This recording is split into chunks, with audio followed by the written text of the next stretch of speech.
18 साल हो गए हैं मुझे किरायों पे जलील होते हुए। कोई हमें किराए पे मकान नहीं देता था। मोहल्ले वाले हमें मुंह नहीं लगाते थे कि ये किराएदार है, पता नहीं कैसे लोग हैं, किस तरह के हैं।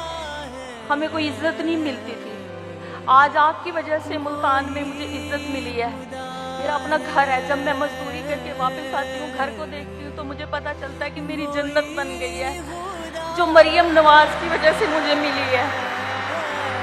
आज मेरा ऑपरेशन था और मैं ऑपरेशन छोड़ के आई हूँ। मैंने कहा नहीं, मैं ज़िंदगी में एक बार उनको सामने से देखना चाहती हूँ।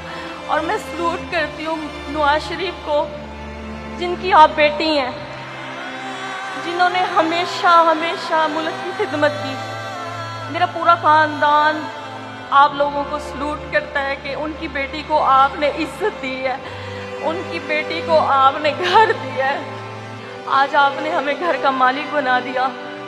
अल्लाह ताला ने मुझे इतनी बड़ी इज्जत दे दी कि मुझे आपका शर्फ नसीब हुआ, मैंने आपको देखा।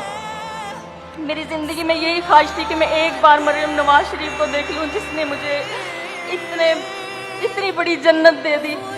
और मेरे बच्चे सारी ज़िंदगी आपकी शुक्रगुजार रहेंगे कि आज घर के मालिक बन गए। कोई हमें धक्के दे के घर से नहीं निकालेगा, हमें कोई धक्के दे के घर से नहीं निकालेगा बाजी।